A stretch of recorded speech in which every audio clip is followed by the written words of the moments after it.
awitin natin kanina a while ago, sabi niya, I will sing. Sabi niya, this is the lyrics that really touch my heart. Sabi niya, we are all church of God. At iglesia po tayo ng Panginoon. We are the temple of the Lord. Sabi niya, I long to be the bride. Who want to be the bride of the Lord? Amen. Jesus Christ is the groom and we are the bride. The church is his bride. I long to be the bride that you're returning for. When Jesus Christ will come, he will take his bride. And we are his bride. We are the church. Dressed in garments, white and wrinkle-free. Nakadamit daw tayo ng isang damit na walang batik. Ibig sabihin, ang gusto ng Panginoon sa kanyang iglesia ay malinis. Ang Panginoon natin ay banal. Sabi niya, dressed in garments, white and wrinkled, puting-puti siya, na walang batik. Meaning to say, yung batik kasi, ano siya ng kasalanan. Ibig sabihin, ang gusto ng Panginoon, when He take us, kailangan lahat tayo ay puro. I have no earthly love that I am holding to. Sabi niya, dapat, ang focus lang natin ay ang Panginoon, wala tayong mga earthly desire. Ibig sabihin, yung nasa mundo, pag nagdi-desire tayo ng nasa mundo, meaning to say, kabati natin ang mundo, kaaway natin ang Panginoon. So, ibig sabihin, lagi natin kakampi ang Panginoon. Sabi niya, cause you're the one who means everything to me. Ibig sabihin, lahat dapat sa Panginoon. Lahat, everything to the Lord. Amen? Amen. Amen. So, palapakan nga po natin ang Panginoon. Amen? So, our text for today is taken from Isaiah chapter 43, verses 18 to 19. Forget the former things, do not dwell on the past. See, I am doing a new thing. Now it spring up. Do you not perceive it? I am making a way in the desert and streams in the wasteland. Let us pray. Heavenly Father, we thank you, Lord, for your words, Father God. Thank you, Lord, for revealing, Father God, truly, Lord, that you are God that never fails. You are the people of God. You are the righteous of Jesus Christ.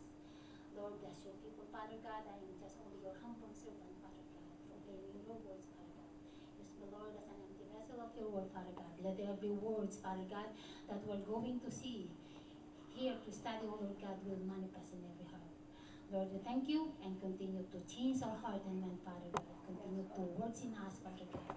Let the sanctifying works of the Holy Spirit move and works in this place, Father. Lord, we thank you and we give you praise, we give you honor in Jesus' name. Amen. Amen. So, sino po sa atin ang mga may gusto bago? Bagong gadget. Diba? Gusto natin yung mga bagong sasakyan, bagong bahay, ano pa?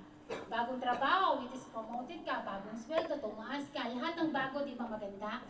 Tama po ba? Pero may mga bago na hindi na natin dapat baguhin. Yung asawa, di mo pwedeng baguhin yan. Asawa mo yan, kaya pagtyagaan mo yan. Amen. Diba? Amen. Boyfriend, hindi mo rin pwedeng baguhin. Ay, hindi mo rin pwedeng palitan ng boyfriend mo kung may boyfriend ka pa. Diba? Ibig sabihin, may mga time na talagang kailangan baguhin, pero ang Lord, nagbibigay siya ng mga bago. Diba? May bago. Gusto niyo bago? Gusto niyo bago? Okay. Kung gusto natin ng bago, dapat pinapalakpakan ng Panginoon. Siguro, meron sa atin bago ang damit, bago sapatos, di po ba? Kasi bagong sweldo, so bago mo nakabili siya ng desire ng puso niya, Lord, gusto kong mabili yung sapatos na yun. Then, the Lord, give that desire. Diba? So, lahat ng bago maganda para sa Panginoon. Bagong ugali, gusto ng Lord yan. Ibig sabihin, totally changed by His word. Amen. So, sabi po niya, forget the former things, do not dwell on the past. So, lahat tayo may nakaraan. Pero sabi niya, forget, kalimutan mo na lang. May mga disappointment ka sa buhay mo. May mga failures ka sa buhay mo. Yung mga pangarap mo sa buhay na gusto mong gumanda ang buhay mo, gusto mong maging sikat na artista, gusto mong maging sikat na mananayaw, gusto mo, lahat ng sikat gusto mo. Kung may bagong cellphone, in ka agad, gusto mo lahat yan meron ka. Dito ba? Pero sabi ng Panginoon, mga failures mo, mga disappointment mo, kung ikaw man ay yung mga nakaraang taon, New Year pa rin ba ngayon? Part pa rin ng New Year? Di ba naman tayo sa January, no? Kumbaga ba, ang taon na ito binigay sa atin ng Panginoon para lalo tayong magpalain. Naniniwala po ba tayo doon? Amen. This is the year of change. Amen. Amen. Forget the former things, do not dwell on the past. Huwag tayong manahan sa nakaraan. Tingnan mo nga yung likod mo. Look at your back. Ayan. Nakaraan mo yun. Huwag mo nang tignan. Tignan mo yung mga nakaraan o failures mo, mga disappointment mo. Sabi ng Panginoon, kalimutan mo. Ibig sabihin, dahil kinalimutan mo na yung nakaraan mo, move forward. Amen. Tingin ka naman sa harapan mo, kalapitin mo, move forward. Move forward. Sa harapan. Move forward. We are looking into forward. We are looking into future. Nakatingin tayo ngayon sa hinaharap. Kasi ito po, ang nakaraan ay nakaraan. Diba? Ang nakaraan ay nakaraan. Nasaktan ka man ng mga nakaraan, ibig sabihin, something, naalala mo na lang, but the pain is gone. Wala na yung sakit. Kalimutan mo na. Gagawin mo natin ngayon, titingin tayo sa gagawin ng Panginoon sa buhay natin. Amen. Sabi niya, see, I am doing a new thing now. It springs up. See, I am doing a new thing. Tingnan mo, sabi niya, gumagawa ako ng mga bago. Amen. Bagong desire sa puso mo, maaaring mayroon. Lord, may desire akong mag-serve na sa'yo. It's new. Bago? Lord, hindi na ako titingin sa mga tao sa paligid ko, magsiserve na ako sa'yo. Bago. Amen. Lord, hindi na ako magpapatalo. Sa'yo lang ako. Bago. Hindi po ba? Kalimutan na natin yung mga nakaraan and then let us move forward to the new things. Sabi niya dito sa Tagalog, basahin ko po sa Tagalog kasi maganda siya sa Tagalog. Ito ang sabi niya, ilibing mo na sa limot at huwag nang alalahanin pa ang mga nangyari noong unang panahon pa pala to, sabi niya. Masdan mo ako'y gagawa ng isang bagong bagay. Ito'y nagaganap na, ibig sabihin nangyayari na po. Nasa present tense na po tayo. Ito'y nagaganap na, hindi mo pa ba nakikita? Gagawa ko ng isang daanan sa gitna ng disyerto at magkakaroon ng ilog sa lugar na ito. Imagine po natin, ilog ay isang disyerto na lalagyan ni Lord ng isang disyerto. Parang imposible, di ba? But to the Lord, nothing is impossible. Amen. Walang imposible sa Panginoon. If the Lord says so, mangyayari. So sabi niya, kukunin ko po yung salitang, see, I am doing a new thing, mga bagong bagay. Gusto natin ang mga bagong bagay, di po ba? Bagong sweldo, lagi nating iniisip yan, bagong sweldo. Di ba? Marami tayong pangarap. Sabi niya, new thing, ang gusto ng Panginoon, para makamtan natin yung mga bago na ito, kalimutan mo na yung nakaraan mo. Sabihin mo sa katabi mo, forget the past. Nagkabaon-baon ka ng utang ng mga nakaraan, forget mo na yon, paid na yon. Paid. Ibig sabihin, nagkasala ka sa kapwa mo ng mga nakaraan, and you say sorry, forget it. Ibig sabihin, huwag nang paulit-ulit. Amen. Ha? Ang utang dapat bayaran. Ang utang dapat bayaran, di ba? Hindi nakakalimutan ng pinagutangan yan. Sa susunod, di na tayo pauutangin, di ba? Learn a lesson, di po ba? Kailangan po, pakalimutan na natin yung mga bagay na hindi naman nakakatuwa. Hindi man natin napalugod ang Panginoon sa buhay, sa mga nangyari na yon. So, new thing, ang binibigyan ng Panginoon sa atin, mga bagong bagay na nagaganap na. So, try to imagine, my dear brethren, ano ba yung mga nangyayari na sa buhay mo, na ginagawa, na nararanasan mo na sa buhay mo ngayon? We are forwarding, we are looking forward to the future. Ibig sabihin, alam natin, may past, present, at saka future. Nangyayari ngayon, present, yung past, tapos na yan. Even Jesus Christ, di ba sabi niya, kinalimutan ko na lahat ng kasalanan mo. Now, we are now in the present tense. And then, ang nasa present tense po tayo, ito po kasing present tense na ito, itong present time na ito yung magdadala sa atin sa future. Tama ba?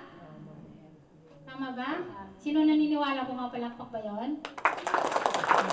Diba? Itong present tense dun sa future. Which is ano ba yung ginugol natin sa buhay natin? May mga goal tayo, di ba? Kalimutan mo na yon. Tingin ka na lang sa gagawin pa ng Panginoon sa buhay mo ngayon. At maraming ginagawa ang Panginoon. The Lord is working miraculously in our lives. The Lord is molding us. The Lord is teaching us. The Lord is training us. Tinuturuan tayo, bawat isa ng Panginoon. At hindi hahayaan ng Panginoon na tayo hanggang ganun lang. Di ba? Hindi papahayaan ng Panginoon na tayo nakastuck lang doon sa nakaraan. Kailangan mag-move forward, step forward to the Lord. Ibig sabihin, mahirap lumakad nang wala sa Panginoon. You will not be succeed. Kung kasama mong Panginoon, 100%, you will be successful in life. Not just dahil sinabi natin na magiging success tayo dahil tumaas ang ating nataas tayo sa ating trabaho, no. In the level of our faith to the Lord. Amen. So sabi po niya dito sa Isaiah chapter 42 verse 9.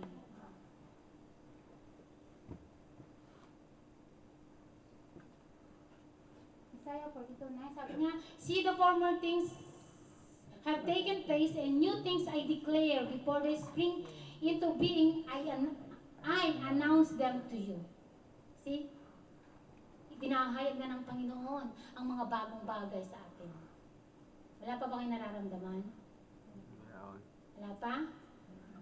Wala pa kayong nararamdaman sa mga puso ninyo, sa mga buhay nyo, na nakikita na natin kung ano yung ginagawa ng Panginoon sa atin? Amen. Amen. May nakakaranas na ba? One day, magsosong leader ako? Isa lang na, amen. Di ba? Kasi maraming church ang bubuksan ng Yeshua Elohim sa Amen. Maraming workers ang kailangan. Nararamdaman na ba natin sa buhay natin that one day, Lord, I will serve you. I will dance with you. I will sing for you. Amen. I will preach the gospel of the Lord. Amen. This is the new thing that the Lord is doing in our lives. Kaya nga maraming disciple, kaya maraming mga pastor. This is the first thing na ginagawa ng Panginoon sa atin dito sa Yeshua. Tama ba? Amen. Amen. So sabi niya ulit sa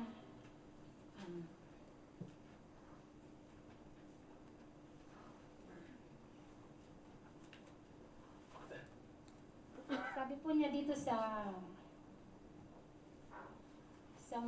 Matthew chapter 9 verse 14 to 17. The Lord wants to pouring out a new anointing. New anointing? The Lord wants to give us a new thing, a new wine, bagong alak. Ang alak, pag sa mundo, sa literal pa yan, nakakalasing. Di po ba?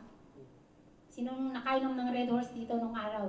Amen. Taas ang kamay! Amen. Be honest to the Lord, kahit ako, kasama ako dyan. Wala akong tanggi dyan. Be honest to the Lord. Sabi nga ng Lord, ang nagsasabi ng tapat, magsasamang maluwat. Di ba? Hallelujah. When you are telling to the Lord that, Lord, I have sinned against you. Diba? Nakasara tayo sa Panginoon. Diba? Maging tapat tayo. Huwag tayong sa Panginoon. The Lord knows everything. Wala tayong pwedeng itago. Wala tayong pwedeng itago sa Panginoon. Kung nakakatago tayo sa mga kapatid natin, sa kasama natin sa bahay, but the Lord knows. Hindi po tayo pwedeng magtago. So sabi niya sa Matthew chapter 9 verse 14 to 17, sabi niya, the Lord has given us a new wine, alak. This is the anointing of the Lord. Sabi niya, then young disciples came and asked him, how is it that we and the Pharisees fast, but your disciples do not fast? Jesus answered, how can the guests of the bridegroom mourn while he is with them? The time will come when the bridegroom will be taken from them. Then they will fast. No one sews a patch of unshrunk cloth on an old garment, for the patch will pull away from the garment, making the tear worse. Neither do men pour new wine into old wineskin. If they do, the skin will burst, the wine will run out, and the wineskin will be ruined. No, they pour new wine into new wineskin, and both are preserved. So, ibig sabihin po nito, during the time, si disciple po kasi yung mga disciple po kasi ni John the Baptist nagtanong mo kay Jesus Christ.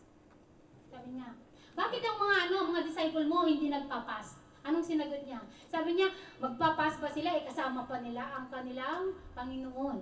Ibig sabihin, when the Lord went up to heaven, ipinore out niya yung anointing ng Panginoon, and that is the power of the Holy Spirit. Sabi niya pa dito, Jesus, how can, the time will come when the bridegroom will be taken from them, and then, no one sews the pots of unshrunk. Sabi niya, hindi mo pwedeng pagtagpiin. Sino nagtatagpi-tagpi nung araw? Kasi nanay ko nakikita ko siya. Yung bang sako na ginagamit namin sa palay, di pa tinatagpian nila yung bagong tagpi-tagpi. Diba? Sabi niya, hindi pwedeng itagpi yung bago dun sa luma. Bakit? Kasi ma-stretch siya, masisira lang siya. Same story yung sinasabi ng Panginoon dito. Sabi niya rin dito, yung isang lalagyan ng alak. Nakakita na po tayo ng isang lalagyan ng alak. Yung ginagamit ng unang panahon yung pabalat na balat. Ayan. Sabi niya, hindi mo pwedeng ilagay ang bagong alak sa lumang lalagyan. Kailangan, luma ay luma, sabi niya, ang bagong alak ay ilalagay mo sa bagong lalagyan para hindi mag-burst, hindi siya masira. So meaning to say, what the Lord is telling is, the Lord has given us a new wine, ibig sabihin, a new anointing that comes, pero kailangan may mabago muna sa sarili. We need to change. Kailangan muna nating magbago. Baguhin muna natin ang sarili natin. And of course, no one can change us but only the Lord. Hindi tayo pwedeng baguhin ng kung sino, but only the Lord. But of course, we need to help ourselves. Kailangan nating tulungan ang sarili natin. The Lord will help us. He is willing to help, but of course, our willingness to be changed. Kung ayaw nating magpabago sa Panginoon, then, nasa inyo na po yun, nasa atin na yun. Sabi nga, the Lord has given us, binibigyan tayo ng Panginoon ng free will.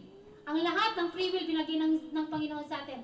Pero ano lang ang hindi niya pinakialaman sa atin? Ang kakayahang magdesisyon. Nagbigay si Lord ng kanyang mga laws.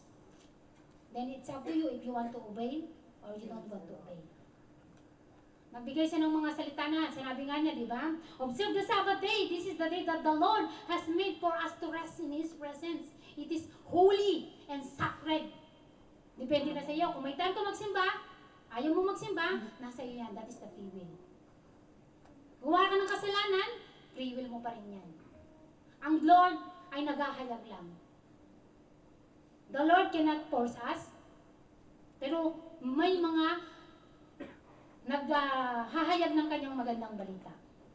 It's up to you, it's your decision. If the Lord wants to pour out a new wine, we need first to be changed. Gusto mo ba nating matikman ang bagong wine na nagmumula sa Panginoon? Amen. Okay. Praise the Lord. Change. Pagbabago. Amen. And the Lord, siyempre, gusto ng Panginoon, kung gusto mo rin, siyempre, lahat po tayo, gusto natin ng pagbabago. Kasi, ano po ba yung goal natin? May goal po ba tayo sa buhay natin? Do we have a goal as a Christian? Amen. Of course, we have that goal. Ang goal po natin ay mapunta doon sa buhay na walang hanggan, di ba? Yan ang layunin ng isang Kristiyano. Yan ang layunin ng mga nagpipreach ng gospel. Yan po ang layunin na dapat mayroon tayong lahat. Yung tayo ay mapunta doon sa buhay na walang hanggan. Amen. Amen. So sabi po niya dito,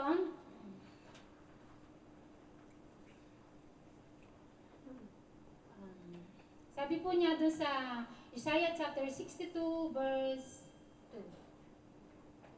The Lord has given us, ayan, praise the Lord. The nation will see your righteousness and all kings your glory. You will be called by a new name that the mouth of the Lord will bestow. Sabi niya, the Lord has given us a new name. Tanong mo yung pangalan ng katabi mo. Florencio. Ang Florencio ay Florencio na yan. Hindi na magbabago yan. Amen. Ang Chodorito ay Chodorito na yan. Hindi na magbabago. Ang Joelyn ay Joelyn lang yan. Hindi na magbabago. Matanda na. Sabi ni Pastor noon, pag daw ako matanda na, Imak daw ang pangalan ko. Ang ganda-ganda ng pangalan ko, Irma. Eh, by grace na tayo ngayon, Hirma. Diba? By grace eh.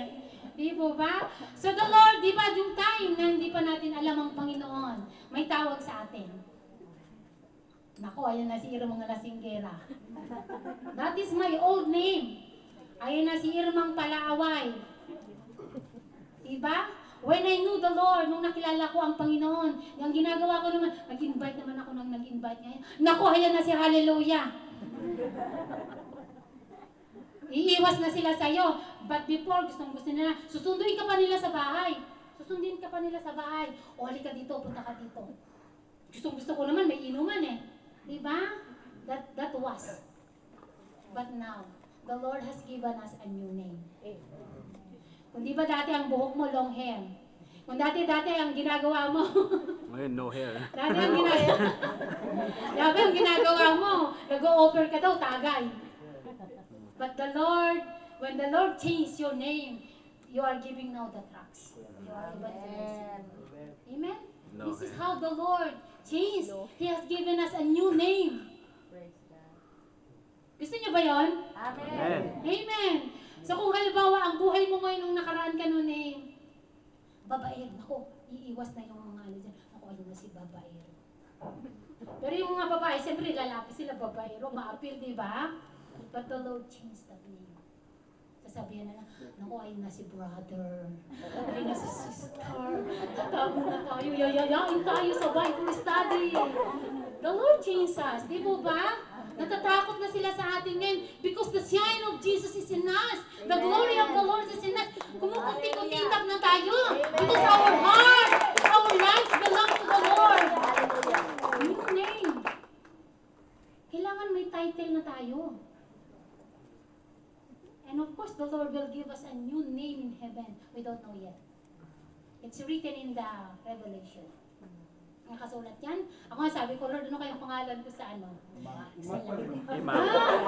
Sabi niya, i-invento niya yung name dun eh. Kaya lang hindi ko alam kung ano.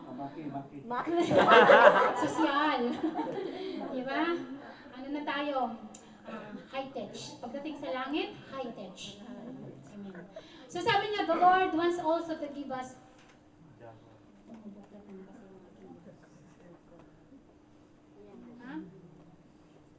Binibigyan tayo ng bagong pangalan ng Panginoon. Amen. Ay kung halimbawa sabihin ng dati, ay ayan na si ano, patulog-tulog. Di ba? Pero naman ng worship leader na siya, ayan na yung magaling na worship leader. Yan, new title. Di ba? Ayan. Amen. Hallelujah. Palakpakan niya po natin ang Panginoon. Amen. Sabi po niya sa Isaiah chapter 61 verse 9. Isaiah chapter 61 verse 9. Their descendants will be known among the nation and their offspring among the peoples. All who see them will acknowledge that they are the people the Lord has blessed. Ibig sabihin, kung halimbawa ang bagong pangalan ng atin ng Panginoon ay ibinigay na sa atin, ayun na si brother.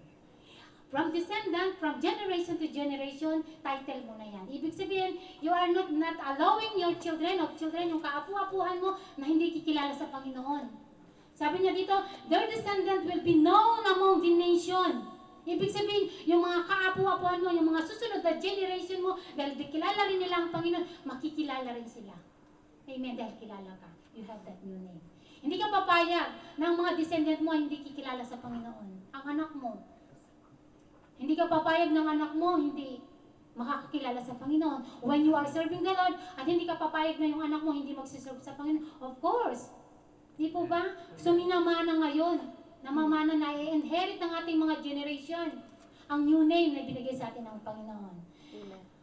Their offspring among the peoples, all who see them will acknowledge that they are people the Lord has blessed. Amen.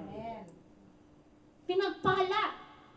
Ang magiging nyunan natin, pinagpala. Ito na yung mga taong pinagpala ng Panginoon. Makikita po natin sa isang pamilya po. Ako, in-example ko lagi ang family ko, how the Lord moves.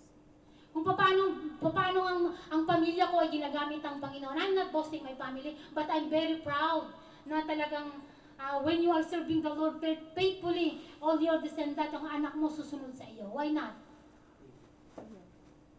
Di po ba? Susunod sila sa iyo. Especially if they see your faithfulness to the Lord. Nakikita ang katapatan. Mahirap po mag-encourage ng isang tao o isang pamilya kung hindi nakikita sa atin ang katapatan natin sa Panginoon. Nakikita natin kung minsan nasasaktan, di po ba? But just only hurt, di ba? Nasaktan lang tayo. And then it will pass. Lilipas yan. The Lord will comfort us. Ganun ang Panginoon mag-bless. Di ba? Makikita tayo ng mga tao that our descendants will be blessed because our family or you as having a new name will be blessed by the Lord. Amen. Ibig sabihin, pag binless po tayo ng Panginoon, makikita po kasi sa atin, sa mga pamilya natin, yung, what do you call by that? Unity. Ang pagkakaisa. Ibig sabihin, you are united in Christ. You are united in one faith. You are united in one heart. Once we are united in our family, everything will gonna be all right. All right. Amen. Amen. Di po ba, hindi mahirap magsalita sa pamilya mo kung pare-parehas na tayong nag-unite sa isang pananampalataya, isang layunin. It's not that difficult. Di po ba? So sabi po niya dito sa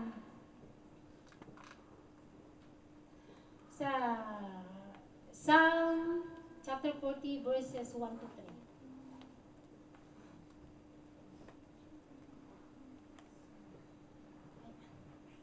Ayan, sabi niya, I waited patiently for the Lord. He turned to me and heard my cry.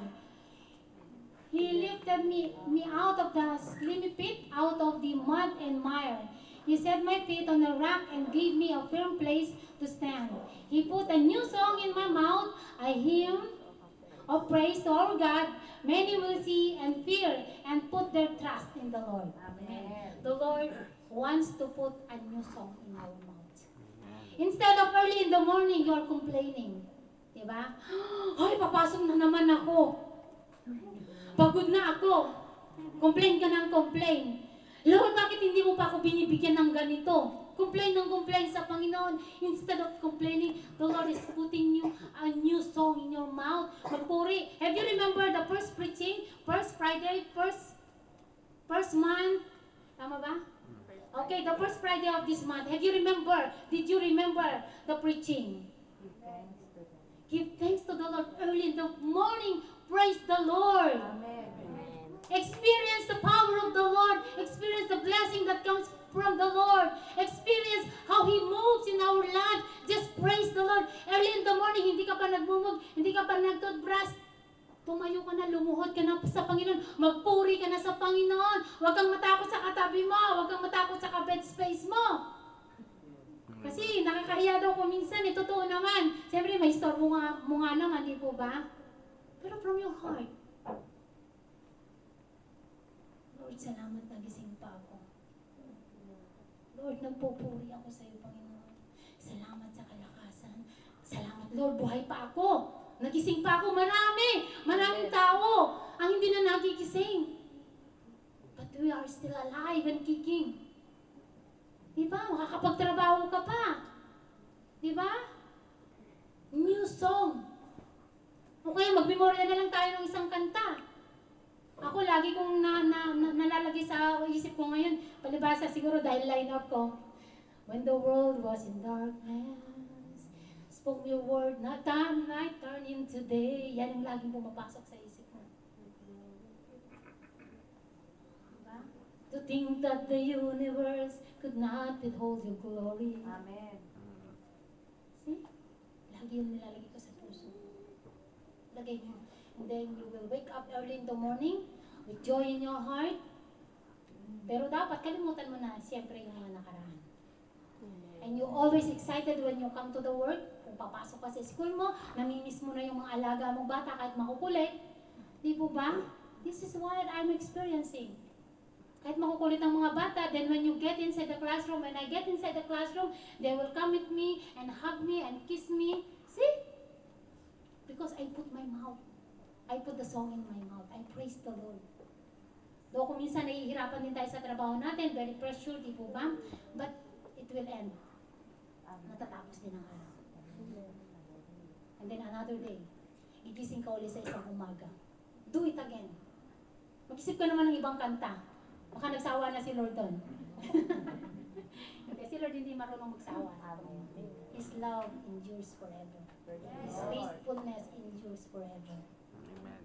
Si God ay God. Without God, we are nothing.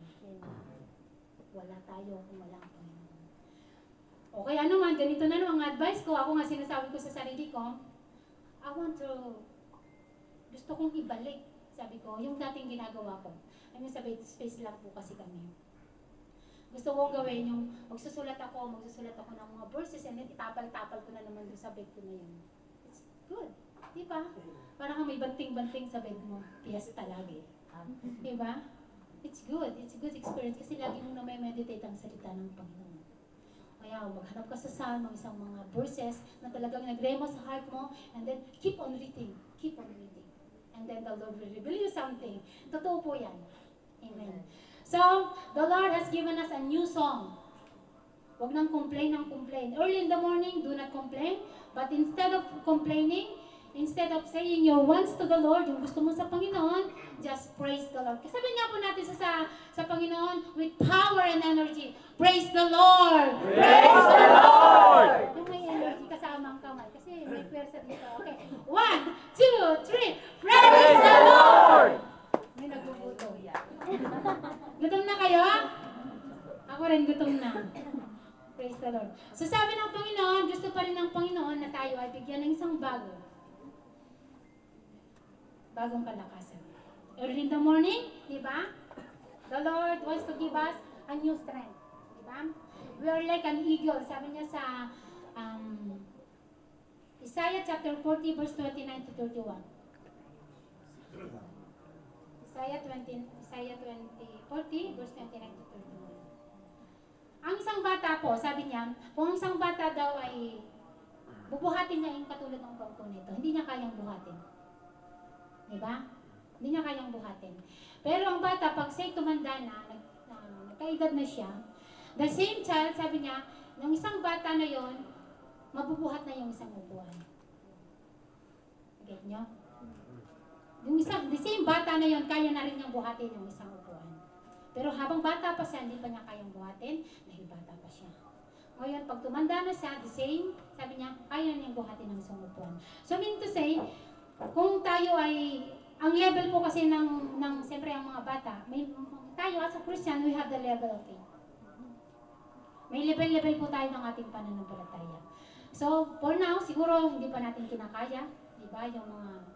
May mga bagay na hindi pa natin kinakaya, or may mga bagay na hindi pa binibigay sa atin ng Panginoon kasi hindi pa natin kaya. But in due time, the Lord will give us for us to carry it. Kaya na natin. So sabi niya, He gives strength to the weary and increase the power of the weak. See? He gives strength to the weary and increase the power of the weak. Even youth grows tired and weary, and young men stumble and fall. But those who hope in the Lord will renew their strength. Amen. They will soar on wings like eagles. They will run and do not grow weary. They will walk and do not faint. Kung ang ano natin sa Panginoon, kung ang hope natin ay laging nasa Panginoon, the Lord is giving to renew our strength every day. Kung tayo man ngayon ay nangihina spiritually, then one day we will see the Lord will give us the strength to stand up again. Hindi tayo laging nakasubsob. Try your best. Do your best. Understand everything. And the Lord will give you the understanding. Diba? As long, kung sinasabi natin sa sarili natin, ay ganun naman, ganito naman, if you are seeking the Lord, lagi mo kasing isisik ang Panginoon.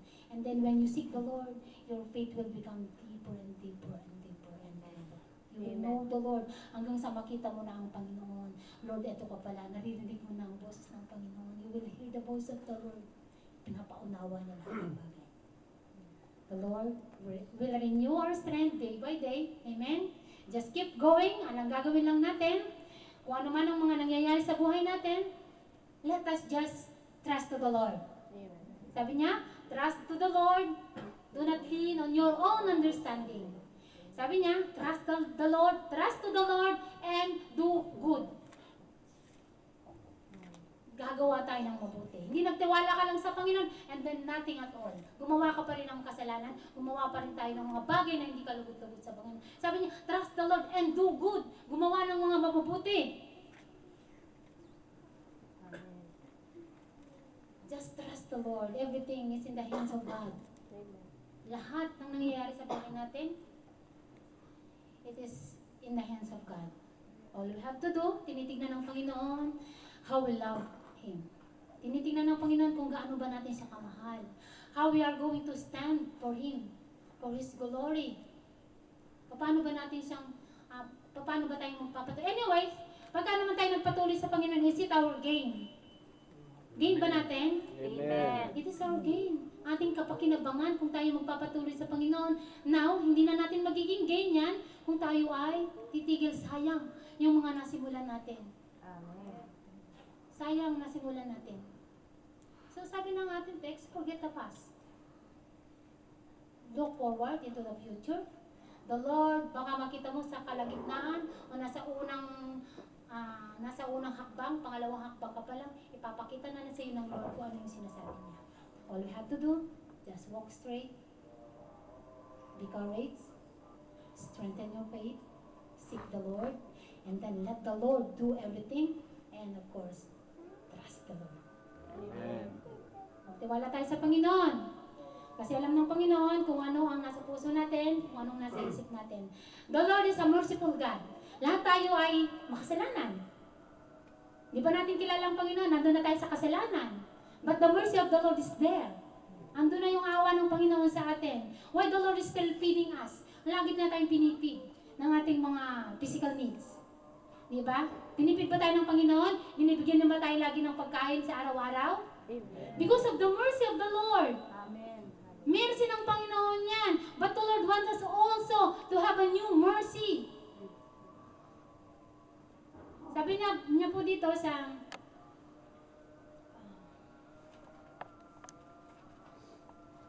Lamentation po, chapter 3, verse 22 to 23. Lamentation, panaghoy sa Tagalog.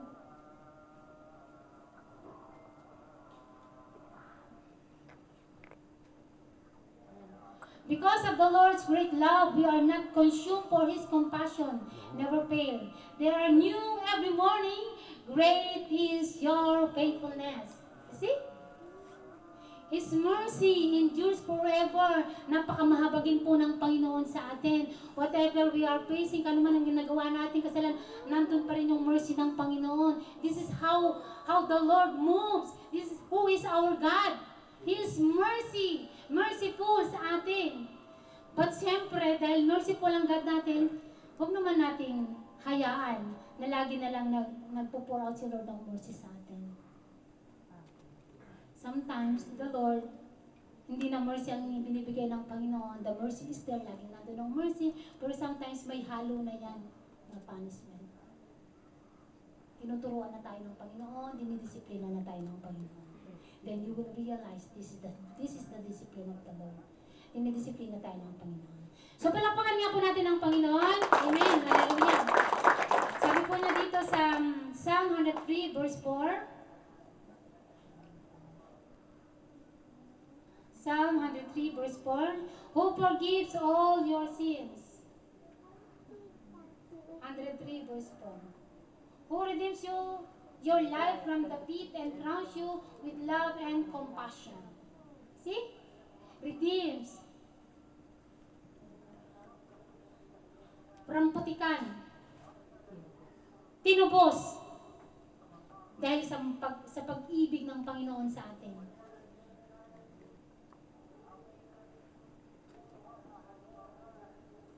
And compassion, yung habag at grace ng Panginoon. Nagsama na yung pag-ibig, yung grace, yung mercy, yung ano ng Panginoon. Ito ang sinasabi ng Panginoon. He has given us a new mercy. Amen? So sabi din po niya dito, kasi nagmamadali namin, nagtitingin na ng orasan niya. Sabi po niya dito sa Ezekiel chapter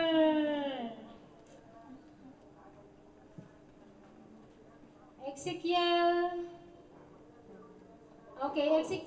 chapter 36, verses 26 to 27. The Lord has given us a new heart. Ang puso natin, di ba dati, matigas, rebellious. Hindi kayang sumunod sa Panginoon, ayaw sumunod sa Panginoon. But the Lord has given us a new heart. Ezekiel chapter 36, verse 26 to 27. Sabi niya, I will give you a new heart, a new heart. I will give you a new heart. Itouch mo nga yung puso mo. Tumitibok pa ba yan? Anong tinitibok niyan? Gutom na ako, gutom na ako. Ang tagal naman ni Sister Irma. Tagal naman matapos ang preaching niya. Puro new naman yan. Diba? The Lord has given us a new heart. I will give you a new heart and put a new spirit in you. I will remove your heart of stone. So ang mga puso pala natin ay pusong bato. Ano ba natin yung gatang pusong bato? Ano nga ba yan?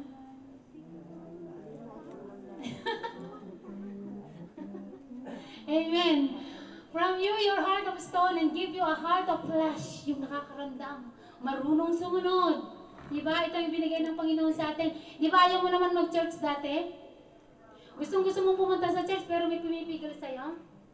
But because the Lord has given us a new heart of flesh. And I will put my spirit in you and move you to follow my decrees and be careful to keep my laws. Ito, nag-iingat na tayo, nilalagay na natin sa puso natin ang mga salita ng Panginoon. Natatatak na sa puso at isipan na natin that today is the day of Friday. I need to serve the Lord. I need to worship the Lord. Nakakasunod na tayo. The Lord, lagi na sabihin sa Panginoon na kung hindi tayo nakakasunod sa Panginoon, Lord, give me Lord. Sa prayer kanina, sabi niya, bigyan mo kami ng pusong natuturuan. Hindi pusong bato. Pusong natuturuan po ang gusto ng Panginoon. So sabi niya sa Ezekiel chapter 11 verse 19 to 20, I will give them undivided heart. Sino marunong sa math dito? Undivided division, di ba? Yung sabihin dalawa. Huwag kang mamangkas dalawang ilog. Di ba? Serve the Lord. You cannot serve two masters. Serve the Lord. If you want to serve the Lord, serve the Lord. Diba? Ano nang mas mahal mo, si Lord o yung trabaho? Hindi ko sinasabing masamang trabaho. Lahat tayo pangangailangan natin yan. But of course, we need to seek the Lord first. Unahin natin ang Panginoon. Sabi niya, I will give them an undivided heart and put a new spirit in them.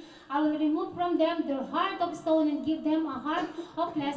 Then they will follow my decrees and be careful to take my laws. They will be my people. I will be their God. Ibig sabihin, kung dati ang priority mo pa ay trabaho, but because the Lord has changed your heart, give you a heart of flesh, ito na ngayon ang sinasabi ng Panginoon. We are become His people. Taonan niya tayo. Hindi na tao tayo ng mundo. Hindi na natin kailangan ng mundo. Ibig sabihin, nakakasunod na tayo sa Panginoon dahil ito ang kalooban niya at sasabihin niya, they are my people. Amen? Amen. So mag-attend po tayo ng Bible study. Amen. O may nag-amen. Pakikuha ang mga pangalan. Kailangan po natin ng Bible study para lalo tayong umangat sa ating pananampalataya. Kaya nga kung minsan po may nayayamot yata sa akin, pag nag-invite ako sa Bible study, ang feeling, pag nag-invite ako sa Bible studies, kasi sasabihin nila, I know na yan, alam ko na yan. Kung alam na natin yun, dapat nagba-Bible study na tayo. Amen. Diba? Amen. Kung alam mo na yun sa'yo, alam ko, kilala ko na yung Lord. Kung kilala mo ang Lord, nakasunod ka na sa Panginoon. Diba? Ibig sabihin, binibigyan tayo ng Lord ng undivided heart. Ayaw ni Lord ng undivided heart. So tayo po dito sa Ephesians chapter 4 verse 24. The Lord has given us a new heart. The old is gone, the new has come.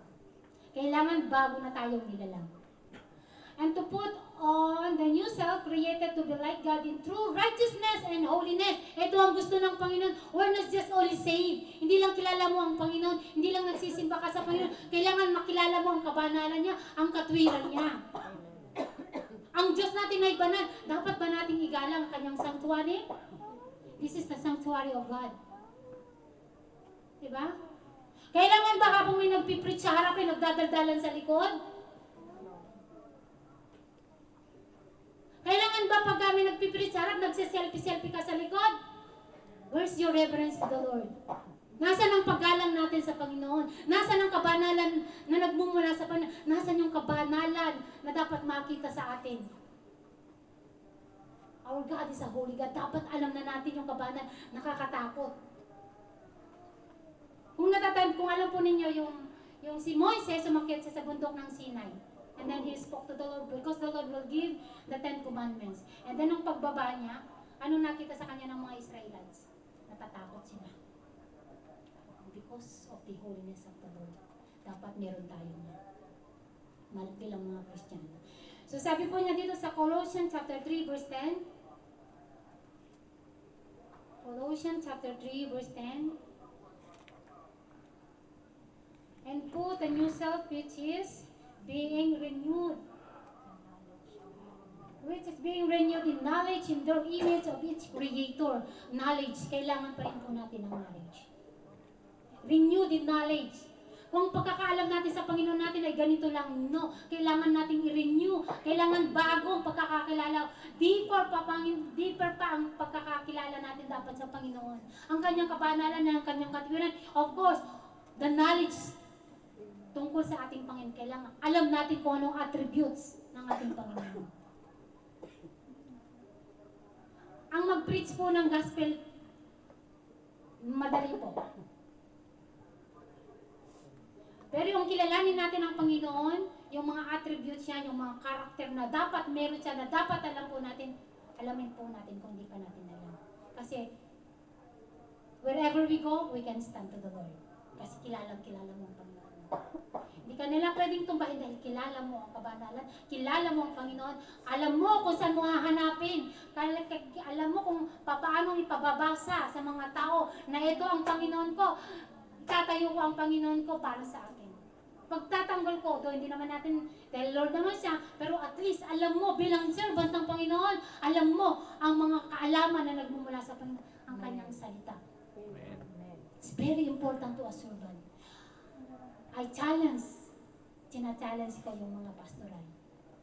I challenge all the disciples. May magtatanong po one day kasi sa atin. Wala namang Holy Spirit sa Bible eh. Wala nga. Wala namang Holy Trinity sa Bible eh. Wala nga. Pero kaya mo hanapin. Kaya mo ipaliwanag kung nasaan ang Holy Trinity. Makikita po sa atin yan. Pero, as I said, hindi po tayo nagyayabang. Nandun ang ating humility, nandun po ang ating pagpapakumbaba. Kung nakikita po natin na matalino naman talaga yung kaharap mo, diba? Anong gagawin mo? Ha? Okay, pag suntukan ka na ba na, tama naman to, tingnan mo to, ganun ba ang gagawin mo? No. All you have to do, copy the humbleness of the Lord. Amen. Pagpapakumbaba. Ganito na lang din ang challenge mo sa kanya. Galing-galing mo naman pala, bro. Dapat gamitin mo yan sa Panginoon. Di ka dito, magsimba tayo. Dagdagan mo pa yung kaalaman mo. Challenge na siya noon, di ba? So sabi niya sa John 13:34, a new command I give you. Love one another. Yeah. Lagi nating sinasabing, I love you, Lord. I love you, Jesus. I surrender to you, Lord. But you don't love your brothers and sisters. You're fighting back. Amen. You're slandering your brothers and sisters. Diba? Instead na palaguin sa kanilang pananampalataya, this is what is happening. The Lord has given us a new heart. Kailangan bagong-bago na tayo. So sabi niya, last verse po siguro to, hindi pa. Sa Romans chapter 12, 1 to 2. Romans, paboritong verse po natin lahat ito. Renew the mindset ng ating mga pag-iisip. The Lord has given us to renew our mind. Therefore, I urge you, brothers, in view of God's mercy, to offer your bodies as living sacrifices, holy and pleasing to God. Offer your body as living sacrifice. Banal at kalugod-lugod sa Panginoon. Ibig sabihin, makakayos tayo pagdating ng Panginoon. Ibig sabihin, pleasing to the Lord. Hindi pleasing sa tao. Kailangan pleasing sa Panginoon. This is your spiritual acts of worship. Do not conform any longer to the pattern of this world, but be transformed by renewing of your mind. Ano ba yung kaisipan meron tayo ngayon? Ano ba yung pinapokusan ng mind natin ngayon? Ang focus ba ng mga isip natin ngayon nasa mundo ba? Ang focus ba ng isip natin ngayon sa mali pa rin ang kapatiran natin? O ang focus ng isip natin is to build up the church of God?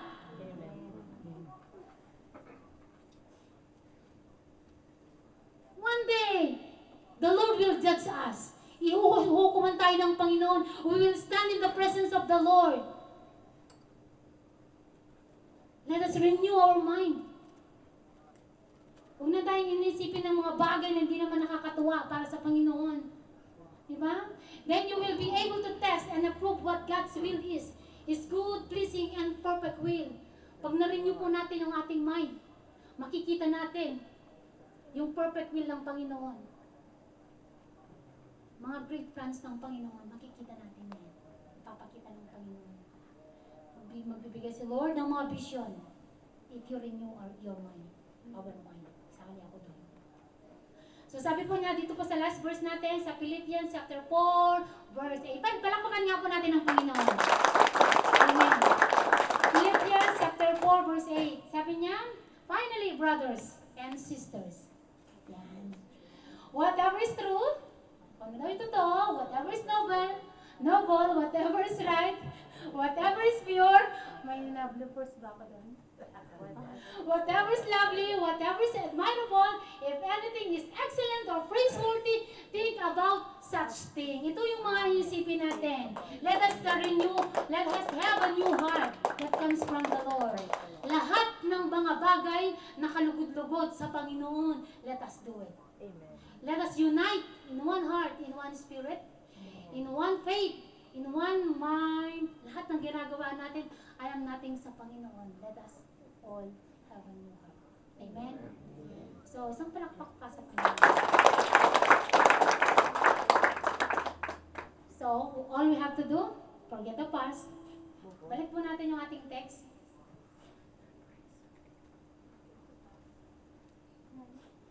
Isaiah chapter 43, verses 18 to 19. Sabi niya, forget the former things. Do not dwell on the past.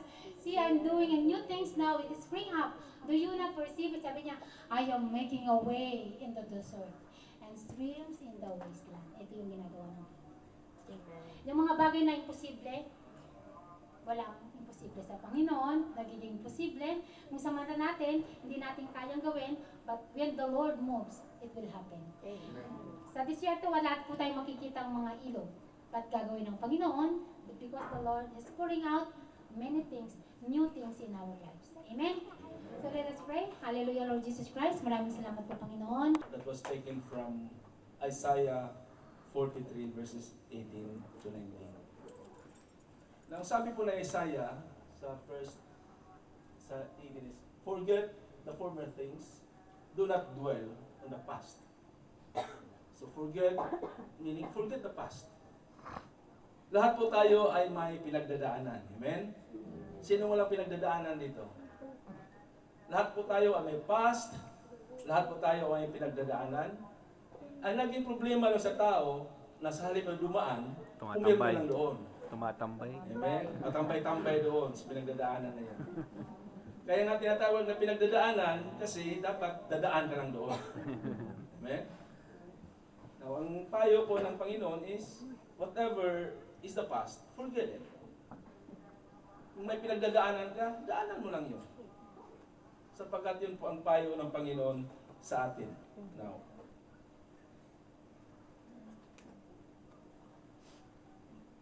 and then, meron siyang sinasabi ko, I am doing a new thing. Now it springs up. Do you not perceive it? You should be sensitive enough to see what the Lord is doing in your life. And you can be only sensitive if you know the Word of God. Amen. You can be only sensitive kung nagbabasa ka ng Bible. Because everything that is written in the Bible, God will reveal it to you. It is only through the Bible that your questions, any questions that you have, will be answered. Lahat ng tanong mo sa buhay, ay kayang sagutin ng Bible. So if you have doubts, if you have problems, you don't have to consult anybody, you have to consult the Bible. Tanging ang salita lang ng Diyos ang merong sagot sa lahat ng ating mga katanungan. Amen. Maybe if you ask me some questions, I could not answer your questions, but your questions can be answered by the Word of God. That is why we are encouraging everybody to attend Bible studies, to study the Word of God. Because only then that you will have that sensitiveness to know His will. Kung ano ba talaga ang nais ng Panginoon sa buhay ng bawat isa. Kasi sabi niya, I am doing something new. Now, if you don't know the Word of God, you don't know that new thing. Sabi niya, can you not perceive it? Hindi mo ba nakikita? Hindi mo ba naramdaman? Wala ka bang feelings? Hindi ka ba sensitive sa mga ginagawa ko sa iyo? And I believe God is doing something amazing in your life. That sometimes you just take it na, ito mo, ako ang gumagawa nito. Amen? But you cannot do it by your own. It is God who is doing something in you. I am making a way in the desert and streams in the wasteland. When I was sitting there, sabi ko, streams in the desert. Then naalala ko mga constructions ngayon dyan. Nakita ninyo, dati wala yung marina, tubig, pinadala nila doon sa Ras Al Khor. Meron ng lake doon. When I went to Ras Al Khaimah, sa Ras Al Khaimah, so somewhere, then merong lake doon sa itaas, sa bundok. And then they're planning to bring the water around Satwa, around Sapa Park. Yan ginagawa sa Sapa Park. Tubig yan. They're bringing them sa lima. Physically, yes. Yan ang ginagawa ng Panginoon. Now, He is giving us new thing, including new names. Mga bagong pangalan. Sabi nga kanina sa preaching, bibigyan tayo ng Panginoon ng bagong pangalan. And that new name that God has given to each and every one is Christian. Yan ang bagong pangalan mo. You are called by that name. Kaya sabi ng Panginoon, if my people are called by my name, that is 2 Chronicles chapter 7, verse 14. If my people called by my name, ang mga taong tinatawag sa aking pangalan. Anong pangalan ng Panginoon? Christ. If you are called a Christian, then that means that is the name that God has given you. You are called by that name. Sabi, huwag kang mahiya kung ikaw tatawagin Christian. Because you are bearing, you are carrying, you are having the name of Christ. And that name pa lang, has power. Sabi nga, there is power in the name of Jesus. Amen. There's a power in the name Yeshua.